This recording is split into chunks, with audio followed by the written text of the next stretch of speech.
I'm Kareem Weaver, longtime educator, co-founder of Fulcrum, which is Full and Complete Reading as a Universal Mandate. I'm also on the Education Committee for the NAACP, both for the Oakland branch and for the California-Hawaii State Conference. Hi, I'm Doug Fisher, currently Professor of Educational Leadership at San Diego State and a teacher leader at Health Sciences High. I've taught elementary school and high school for more than 20 years. When you're trying to make changes, there's a certain level of honesty that just goes with the territory. And there's this feeling like if they know I didn't do something well, or if they know I failed, or if I advocated for something differently 2 years ago. 2 years ago, I was, promoting balanced literacy. Now I'm doing a structured approach, and so they're wondering where I stand. So leaders have to actually ground themselves anew and be able to have those conversations about why they're making shifts. And oftentimes we fear the unknown, how people respond to us, my credibility as a leader. But I would offer the same thing I offered to our trainees and new leaders, which is like that actually is your superpower as a leader. People are not looking for perfection. They're looking for vulnerability and honesty. They're looking for your credibility comes with the level of engagement with truth you have and your ability to stand on that. And I know there are people who may see this, their principals may say, if I tell them this, or if I say we're going to start doing this, they might as well get rid of me because I was the main one championing something different. Okay, maybe they do. and maybe it's not your season in that building.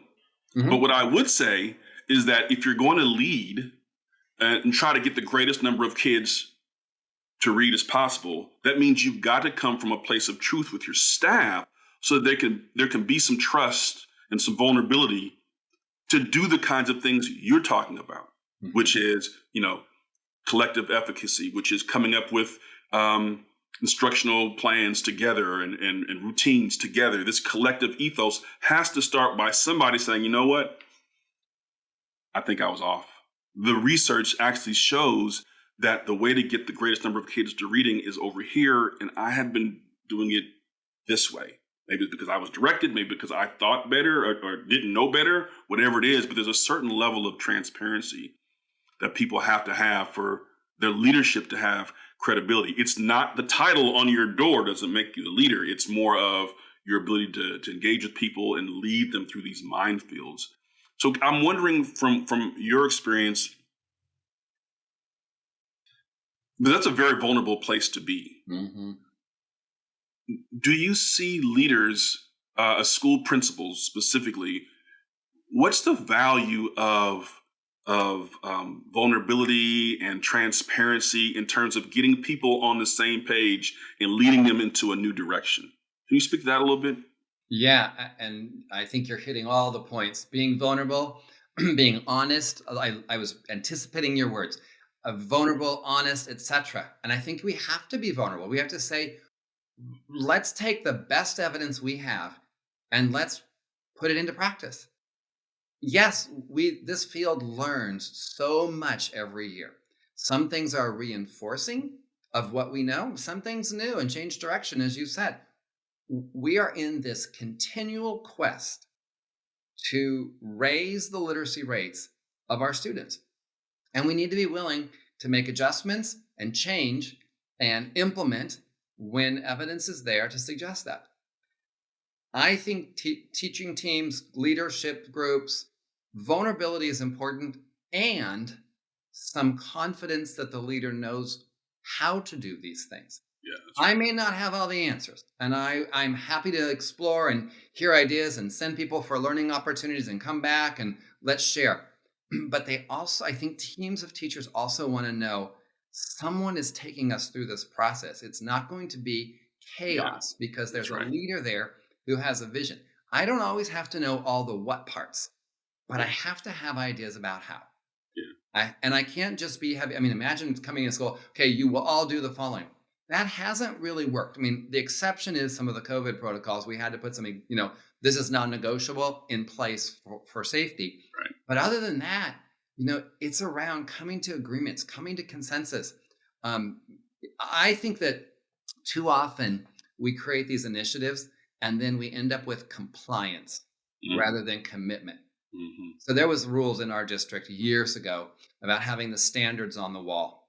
And people became very cynical about it. I mean, that was a popular thing around the country. Put the I standards on the remember. wall.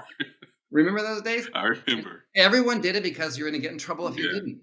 It Right. was not there was no commitment to students learning from that. Right. What's the So point? today when we say, what do students learn? People are like, do I have to put it on the wall? I don't know. It doesn't, I don't know if that's going to help or not. I can't find any research on that.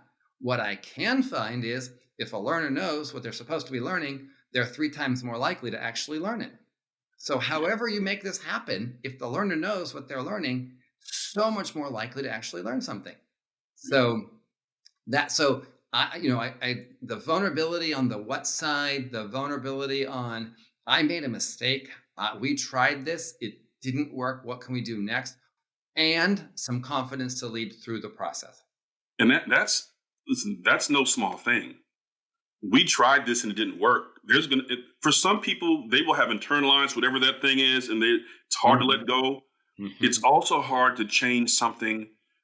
What change also means is I have to spend more of my own time figuring this stuff out. I Mhm. have to forsake whatever the instructional routines I had with this program or curriculum or method of instruction, you know, and that takes time. It takes brain time. It takes physical time. It takes everything. I'm thinking about it. I have to do some more research. I have to work with. I got to start over again. It's like starting over a new relationship. I just don't want to start over. Mhm. And like time is the most precious resource in schools. And so if you want people to do that, you got to be able to make the case. So quick story.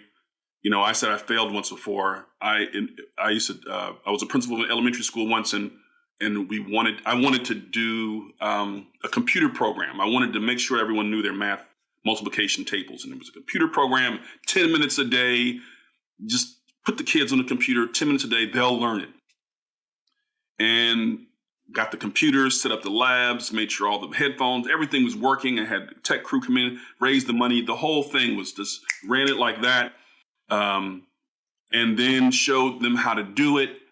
And after a couple of months, actually around Christmas time, so it was a few months, I looked at the data and it was really only one class that was half-heartedly doing it. Well, he was doing it. One class was doing it. The rest weren't doing it.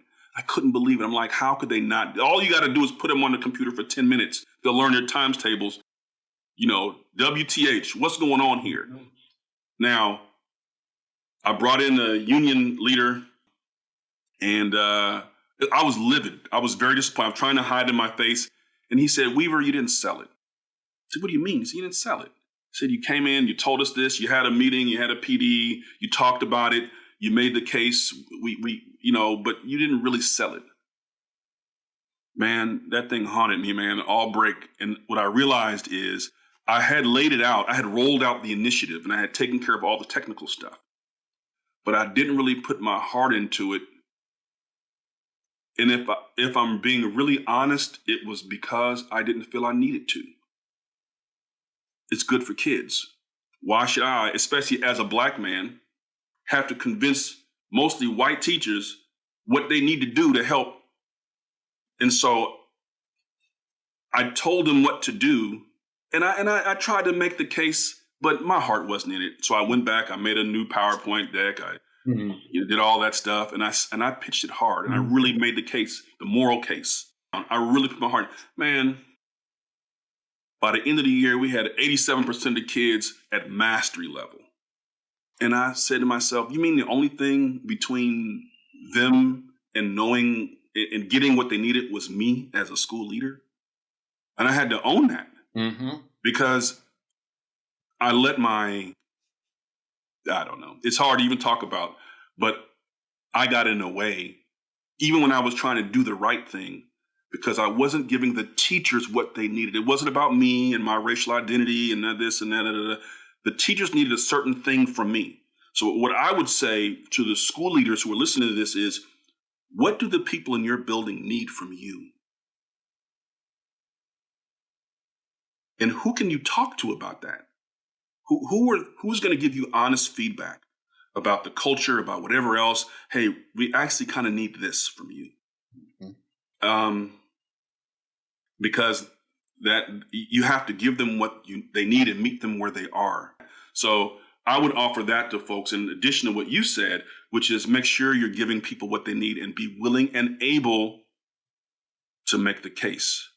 Um, Maybe we should talk about tangible steps that people can do as school leaders to kind of to help shift leadership literacy practices in You their know, building. Are there any specifics that